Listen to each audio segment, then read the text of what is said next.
Hola, buenas tardes. Vamos a seguir con esta serie de vídeos, audiovisuales sobre el tema que estamos viendo, ¿no?, de la dictadura franquista. En el último vídeo, si recordáis, pues veíamos un poco la evolución económica, ¿no?, que había habido durante el franquismo, ¿no?, con gráficas como esta muy importantes, donde, por ejemplo, podíamos ver cómo se producía poco a poco un trasvase de la población hacia el sector servicios a medida que bajaba desde la agricultura y la ganadería y subía también en la industria. Pues bien, en el apartado de hoy vamos a ver las transformaciones sociales y culturales durante la época del franquismo. En primer lugar, vamos a comentar los cambios demográficos.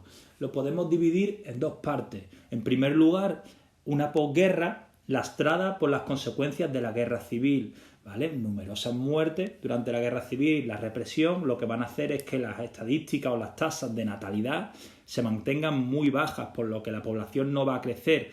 A medida que la población tiene acceso a bienes de consumo o mejora sus condiciones de vida, va a tener más hijos. Es el momento también en el que va a aparecer poco a poco la sociedad del ocio. Este momento es lo que se conoce como el baby boom, que se empieza más o menos desde finales de los años 50 y se mantiene durante todos los años 60 y un poco de los 70. Estamos ante una natalidad de más del 20 por mil y una mortalidad por debajo del 10 por mil, lo cual hace que la población suba mucho. ¿En qué momento se va a detener este baby boom?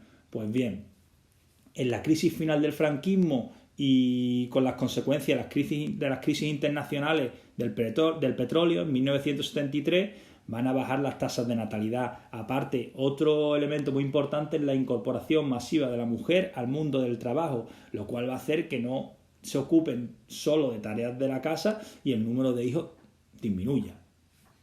Por otra parte, este aumento de la población, si lo ponemos en línea con el desarrollo, la mecanización de la agricultura, da lugar a un éxodo rural. Se traslada población desde el campo, desde los pueblos, hacia las capitales de provincia o hacia las grandes ciudades como Madrid o Barcelona o hacia las partes de la costa, atraídos por el trabajo que puede tener el turismo. Como las ciudades crecen mucho, pues se van a crear barriadas periféricas que no van a tener muchos servicios. Van a necesitar, por ejemplo, alcantarillado, alumbrado público, parques, guarderías, institutos, colegios, que en el primer momento no los va a haber.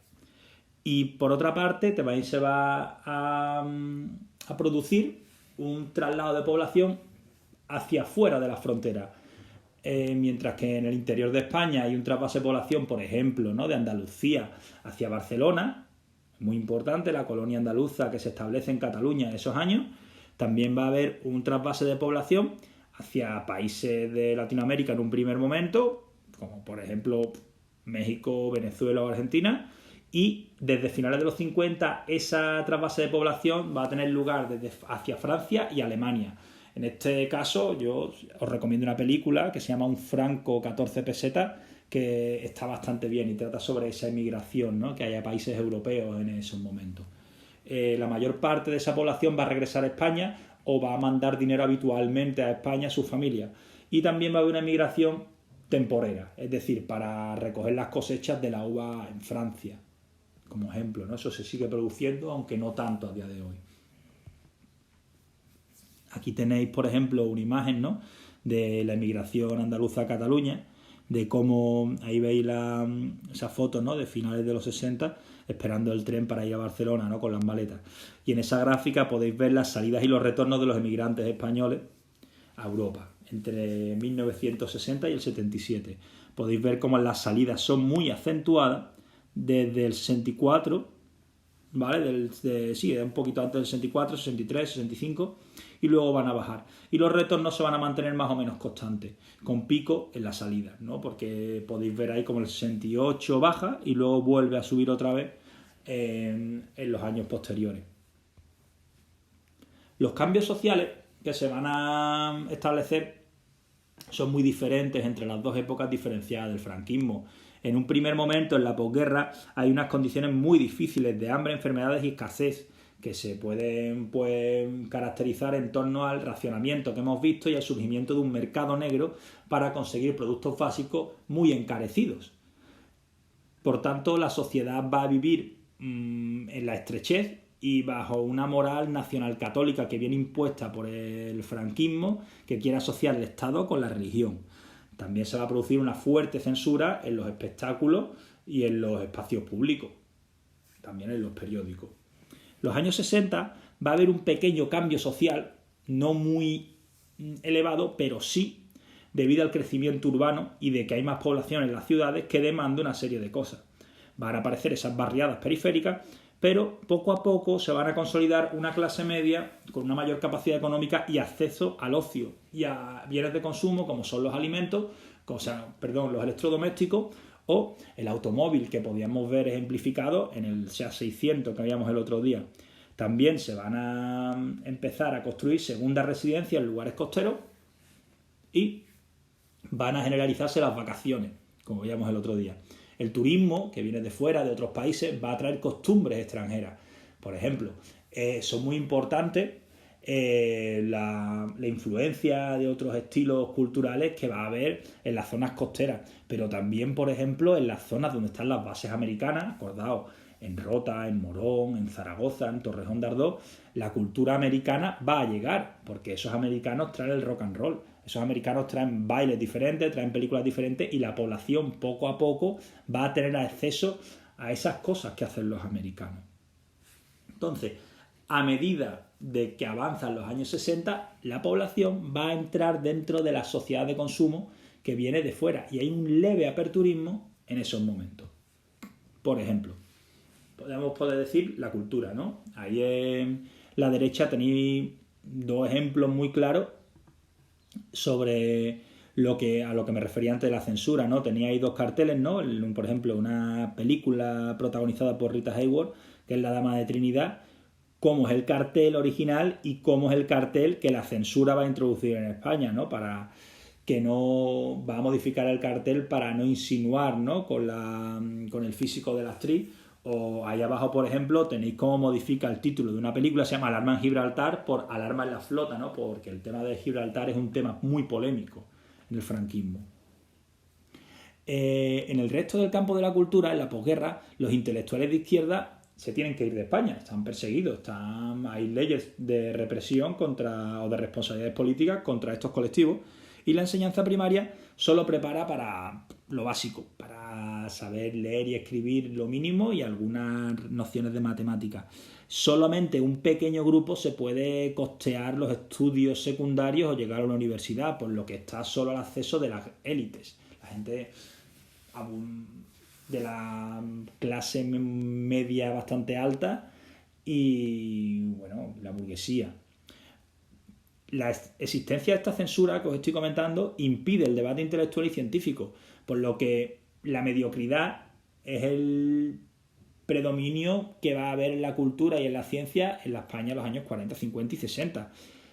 Pero debemos citar como excepción quizá la generación del 56, integrada por Buero Vallejo, por ejemplo, con Historia de una escalera, ¿no? Con Goytisolo, Gil de Viedma, ¿no? Sánchez Ferlosio, o los cineastas Bardem o Luis García Berlanga. Por otra parte, a finales de los 60 sí que va a haber un poco una apertura y un acceso más generalizado a la cultura de la mano de algunas leyes que son un poco no aperturistas, sino digamos que son menos conservadoras, ¿no? Por así decirlo, ¿no? Como está la Ley General de Enseñanza, que impulsa el ministro Villar Palasí, que básicamente lo que ampliaba la enseñanza obligatoria hasta los 14 años e incrementaba el número de centros y profesores, por lo que las tasas de analfabetismo, por tanto, se van a reducir y se va a mejorar el nivel educativo. Esto es, por ejemplo, lo que antiguamente era la EGB, la Educación General Básica, ¿no? Que se estudiaba hasta octavo de GB, que es lo que hoy es segundo de eso, ¿no? Para que hagáis una idea. Bueno, también se van a generalizar la influencia por la televisión y por la radio de otros tipos de música, otros tipos de cine, e incluso va a haber algunos episodios curiosos como es la migración a otros puntos para acceder a libros y películas que estaban prohibidos en España, ¿no? La gente que vivía en Cataluña, en Aragón, va a cruzar la frontera con Francia para poder acceder a ver películas o tener algunos libros. Esto sería un poco la visión general de la cultura. durante el franquismo, y por último vamos a ver la oposición al franquismo, a la dictadura, que existió desde dentro y de fuera durante todo el periodo de la dictadura. En primer lugar, la posguerra va a estar muy marcada por la represión, ¿no? Los juicios, los encarcelamientos, las ejecuciones con leyes muy represoras, ¿no? Que ahí os he puesto un resumen, ¿no? De 4 leyes que se impulsan en este primer momento del franquismo, que ya las hemos visto. Ley de responsabilidades políticas, que era retroactiva, es decir, perseguía y castigaba a la gente que había tenido alguna orientación política incluso antes de que hubiera surgido esa ley. La ley de supresión de la masonería y el comunismo, que su nombre lo dice todo. La ley para la seguridad del Estado, ¿no? Que intentaba establecer un control muy férreo, muy estricto de lo que ocurría en el espacio público y fuera del espacio público. Y la ley de represión del bandidaje y el terrorismo. Tenéis un poco la evolución de esas leyes represoras de la dictadura. La oposición en estos momentos, bueno, hay un gobierno republicano en el exilio que tiene un carácter más bien simbólico, ¿no? Porque no tiene ninguna acción, se constituyen las instituciones que había durante la República fuera de España, pero no tiene ningún tipo de influencia, más allá de ese carácter simbólico que os he hablado. Dentro del país, pues sí hay unas guerrillas antifranquistas que se llaman el Maqui, ahí tenéis una imagen de los Maquis, que van a llevar a cabo acciones dispersas de guerrilla, ¿no? De sabotaje al suministro eléctrico, a atracos o robos a suministros, y van a mantener viva la lucha de los que habían perdido la guerra civil, ¿no? La lucha republicana, sobre todo en zonas muy montañosas. Va a tener una actividad importante a finalizar la Segunda Guerra Mundial, que se reorganiza esperando una intervención quizá de los aliados en España, que nunca se va a producir, y un hecho muy destacado es el intento de invasión de España desde Francia por el Valle de Arán. Esto, bueno, fue disuadido por la policía y el ejército franquista, y su actividad va a empezar a decaer, más bien por la influencia o por la actuación de la Guardia Civil en esas zonas montañosas, a partir de 1947, aunque también es verdad que va a seguir esa actividad en algunas zonas montañosas, sobre todo de Cantabria y de Aragón, Cataluña, hasta un poco en la década de los 50, pero poco a poco se va a ir extinguiendo, básicamente porque por las leyes represoras la población va a colaborar cada vez menos, ¿no? Con estas guerrillas.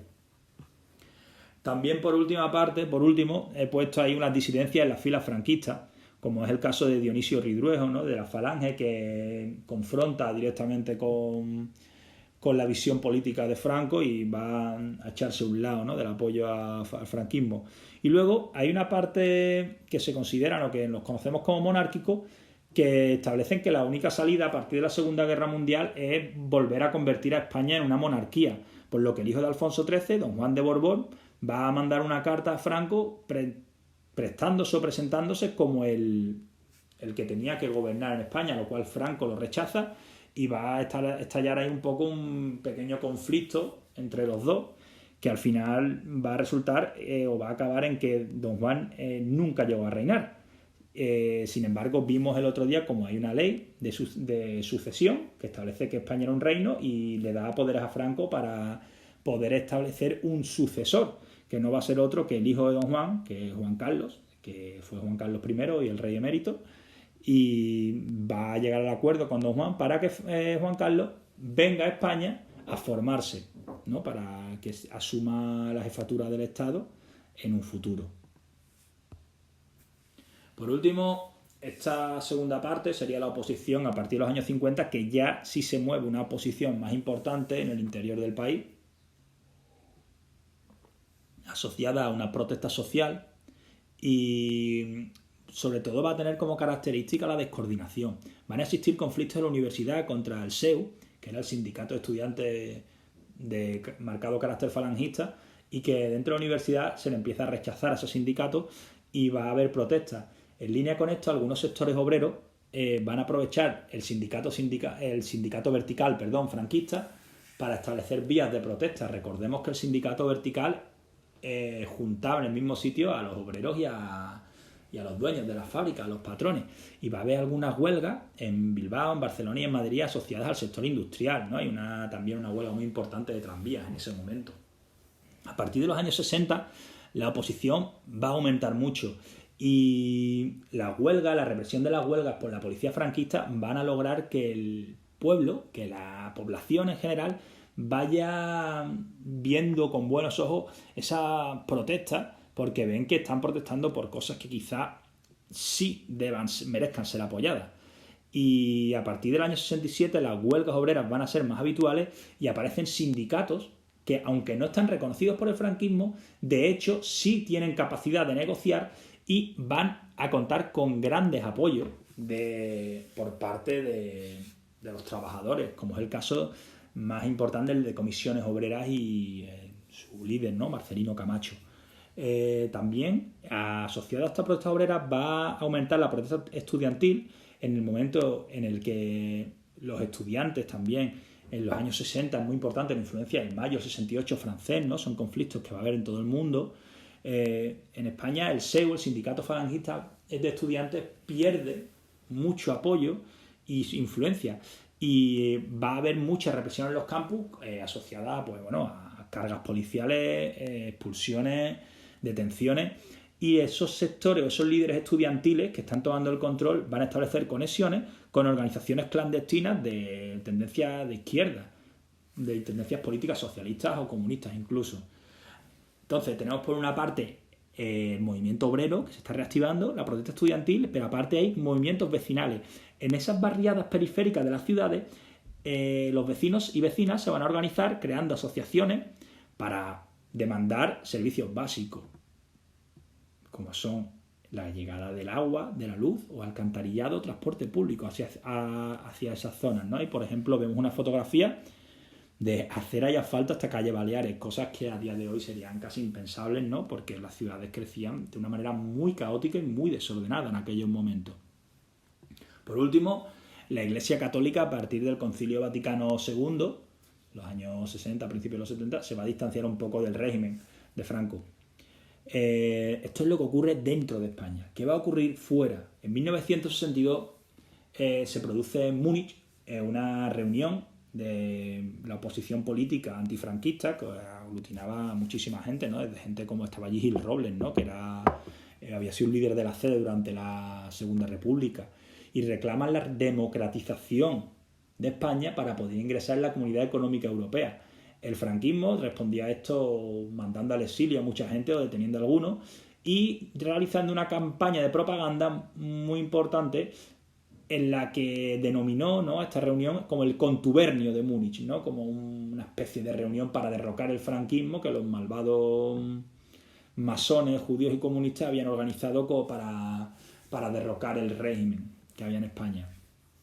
Por otra parte, el Partido Comunista se va de la mano de un congreso extraordinario, ¿no?, que dirige Santiago Carrillo, va a abrazar el eurocomunismo.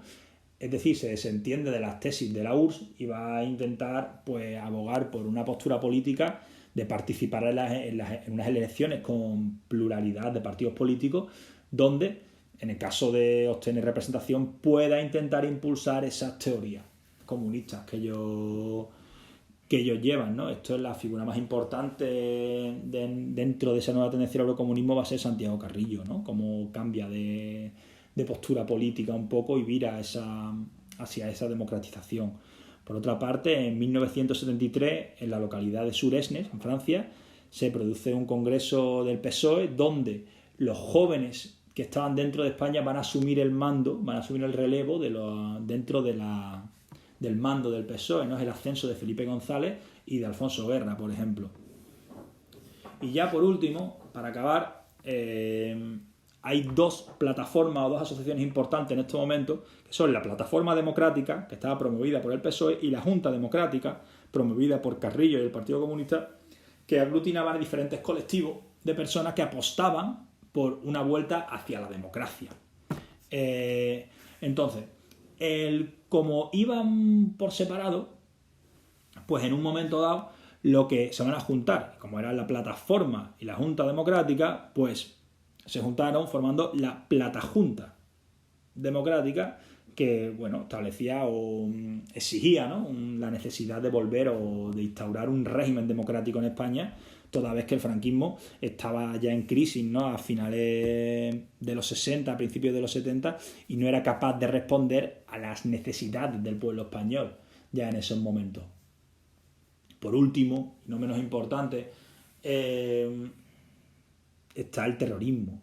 Hay un importante episodio de la historia de España marcado por el terrorismo, sobre todo por ETA, Euskaditas Katasuna, que significa Euskadi, tierra y libertad, creo, quiero recordar, no me hagáis mucho caso, estoy hablando de memoria, y ETA la forman jóvenes nacionalistas vascos que se escinden, se separan del Partido Nacionalista Vasco en el año 1959, y a partir de esto ETA inicia una deriva hacia la violencia, ¿no? Va poco a poco, pero luego acaba utilizando la violencia o la lucha armada, como ellos la denominaban, para conseguir objetivos políticos.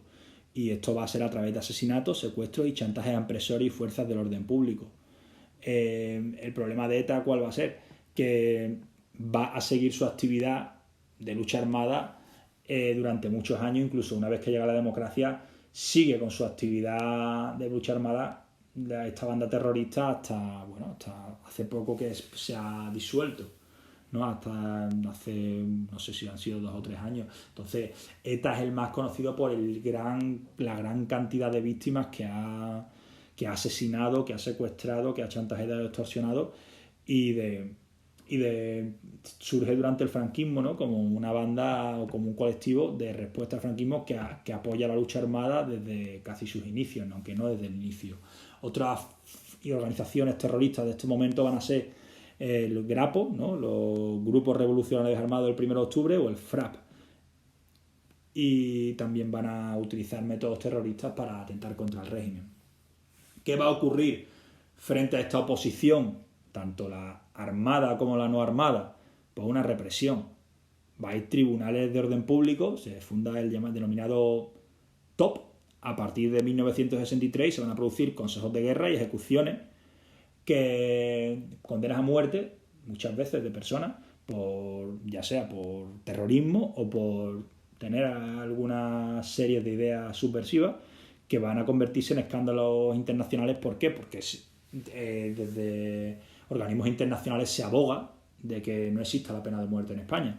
Por ejemplo, los fusilamientos de Julián Grimau en 1963 o el proceso de Burgos contra miembros de ETA originan una gran presión internacional que en el caso del proceso de Burgos acabó por cambiar o permutar las condenas a muerte de miembros de ETA y de otros grupos terroristas por condenas a cadenas perpetuas, ¿no? Aquí tenemos, por ejemplo, algunas fotos de manifestaciones, ¿no? De amnistía para Julián Grimau, que al final, fue condenado a muerte y ejecutado, y ahí tenéis una manifestación contra no al Tribunal de Orden Público. Aquí abajo tenéis un poco los emblemas, los escudos, ¿no? De ETA y del GRAPO. Por último, y como conclusión del tema, ahí tenéis, Franco muere el 20 de noviembre de 1975, ahí tenéis una foto, ¿no? Del su velatorio, el funeral de Estado. Y la reflexión que yo hago al final de este tema es que el régimen, a medida que Franco había ido envejeciendo, no había logrado perpetuarse, sino que se había asociado paulatinamente a la figura de Franco. Por lo que las grietas, pocas grietas, pero algunas sí, que se han ido abriendo al franquismo, ¿no? En forma de esa oposición, van a acabar por provocar un giro político a partir de la muerte del dictador, porque sus sucesores no van a conseguir todo el apoyo que era necesario o que había aglutinado Franco en su figura. Entonces, por el franquismo tiene mucho que ver que esa historia se llama franquismo con la figura de Franco, que supo acaudillar o supo aglutinar a todo el mundo mediante un control férreo de la sociedad. A partir de su muerte, pues va a haber ahí un proceso que conocemos como la transición, en el que España va a girar o va a evolucionar desde una dictadura hacia un régimen democrático de partidos, con un jefe del Estado que va a ser, pues, el rey Juan Carlos I, y eso lo veremos ya a partir del próximo tema. Bueno, espero no haberos aburrido mucho y me podéis comentar las dudas por correo o por el grupo de Google. Y nada, ya esta semana pues os iré mandando algunas tareas relacionadas con este tema, y a partir de la que viene empezaremos con el siguiente. Un saludo y gracias, y que paséis buena semana.